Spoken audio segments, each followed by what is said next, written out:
Le son de la maison. Le sound de la maison. Le son de la maison. Le son de la maison. House. Le son de la maison. Radio Grenouille. Grenouille. Wow, that's 88.8 FM.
Bonjour et bienvenue dans le son de la maison. Très heureux de vous accueillir pour cette nouvelle session musicale, mais pas seulement, parce que il y a également aussi quelque chose qui se passe dans la rue, qui se passe parmi nous. Et tout simplement, j'ai voulu aujourd'hui proposer à un des acteurs d'un mouvement qui se passe actuellement à Marseille de venir témoigner sur ce qui se passe dans son entreprise, dans son métier, à savoir La Poste. Donc j'ai le plaisir aujourd'hui d'accueillir un postier dans le 2e arrondissement. Oui, bonjour. Voilà, donc je viens témoigner de ce que nous vivons depuis 66 jours dans le centre de distribution de Marseille, dans le 2e arrondissement, à savoir un centre de facteurs, où nous sommes en grève pour une raison bien simple, c'est-à-dire un refus de la précarité dans notre centre, par l'intermédiaire d'un intérim qu'on essaie de nous imposer. Alors il faut savoir que la Poste malheureusement a créé un 3e statut, puisque après les fonctionnaires et les CDI, voici maintenant l'entrée d'un statut particulier qui est l'intérim. À savoir, le matin, quand il nous manque quelqu'un, nous devons téléphoner à l'agence ADECO qui nous envoie immédiatement quelqu'un pour faire une tournée. Nous pensons que facteur c'est un vrai métier. Je suis moi-même fils de facteur, frère de facteur, père d'une postière. Et c'est vrai que c'était une administration dont on pouvait être fier en France et qui, malgré maintenant, connaît quelques soucis, comme malheureusement toute la fonction publique en France, c'est-à-dire une dévalorisation du métier avec 2-3 statuts dans la même entreprise. Alors, pourquoi 66 jours? C'est vraiment quand même quelque chose de peu commun. Il faut savoir que nous avons quand même une particularité dans ce centre de distribution, c'est-à-dire un très fort taux de syndicalisation. Et depuis 66 jours, nous sommes en grève à 100%, cadre compris. Ça explique pourquoi nous avons de la part de l'administration, de nos dirigeants, un tel refus de négocier.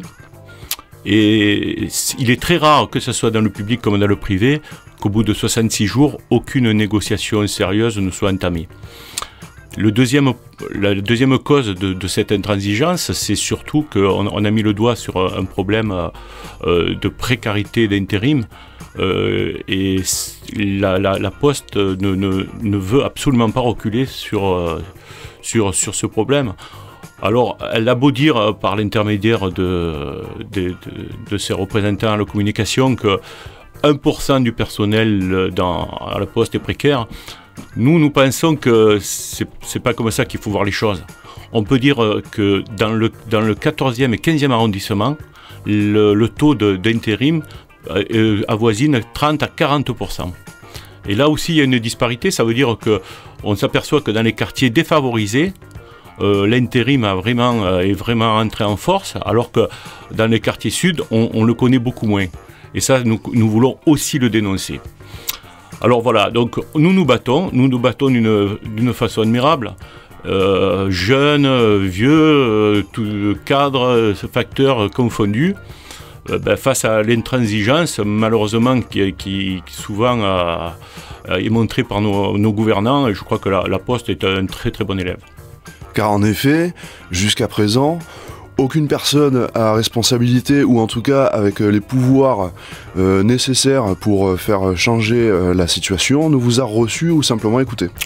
C'est-à-dire que pour le moment, nous avons affaire qu'à notre directeur d'établissement, qui est carrément ficelé dans les négociations, c'est-à-dire que nous avons entamé des négociations depuis quelques jours où il n'a rien à nous proposer.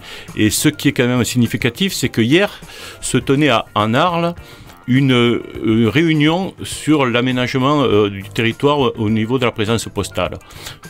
Commission où se trouvent les représentants donc, du préfet, nos directeurs de la Poste et les élus. Et nous avons fait intrusion dans cette réunion, accueillis par le maire, M. Schiavetti, le maire d'Arles, et certains représentants politiques, en particulier du Front de gauche, il faut le signaler, qui nous ont permis de pouvoir nous exprimer. Et lors de nos déclarations, le mutisme de tous les directeurs, puisqu'il y avait le directeur du courrier et le directeur du grand public, c'est à savoir les guichets de la Poste, puisque maintenant nous sommes séparés en plusieurs secteurs, n'ont pas ouvert la bouche. Cela veut dire que ce conflit n'est même plus entre les mains départementales. On sait très bien qu'il est piloté par le siège à Paris et par le directeur de la Poste, qui est M. Bailly. M. Bailly qui pilote un conflit local. Voilà, donc ça veut dire que notre entreprise et notre combat a besoin de soutien et que ça devient presque le symbole, quoi. C'est le symbole de tous les centres que nous avons visités, puisque tous les matins nous visitons un centre pour faire une prise de parole et surtout appeler au soutien financier. Et tous ces gens qui ont dû subir des restructurations successives nous encouragent en disant essayez de vous battre pour nous, et presque pas de nous venger, mais c'est presque ce que nous pouvons voir, quoi. Et donc ça nous donne beaucoup de responsabilités dans ce conflit. Parce qu'aujourd'hui, combien y a-t-il de centres en France qui sont dans ce mouvement-là ? Nous sommes actuellement. Bon, nous savons qu'il y a des luttes épisodiques, parce que la Poste n'attaque pas de front tous les centres. Toutes les restructurations qui se sont déroulées à Marseille ont été effectivement... chaque centre a été pris pour cible, puisque ça a suscité des conflits. Et donc, actuellement, nous sommes le dernier centre sur Marseille à ne pas avoir été restructuré. Donc effectivement c'est très difficile d'essayer d'enclencher une réponse même départementale dans ces centres. Ce qui est sûr, c'est que notre centre donc refuse l'intérim et nous voulons négocier ce que nous refuse actuellement notre direction. Juste avant de se laisser, est-ce que si des personnes se sentent concernées par ce qui est en train de se passer, est-ce qu'il y a une possibilité pour eux d'avoir des informations ou de vous aider d'une manière ou d'une autre ? Alors, il faut savoir que la solidarité financière a largement été engagée par l'Union départementale CGT, par des partis politiques. Nous avons eu quand même la visite de Benoît Hamon et de Marie-Georges Buffet, ce qui est quand même pour un conflit local, c'était quand même quelque chose de très valorisant pour nous. Le Secours populaire nous aide énormément parce que, bon, effectivement, il y a des familles de grévistes qui sont dans une situation très très difficile. Et nous, ce que nous demandons, c'est bien sûr une solidarité financière, une solidarité morale aussi, parce que de passer dans notre centre, puisque nous sommes actuellement à la cafétéria toute la journée, pour nous dire bonjour ou pour nous encourager, c'est toujours aussi important. Nous avons un site sur Facebook qui s'appelle Bayo Poste Marseille 2 DUX, où il y a toutes les vidéos de nos conflits, de toutes nos actions qui est importante. Et puis bon, on peut nous remettre des chèques ou l'envoyer au syndicat de CGT de la Poste et des Bouches-du-Rhône avec mention conflit Marseille 02. On aura besoin de tout le monde pour vraiment gagner ce juste combat. Merci Francis. Je vous en prie.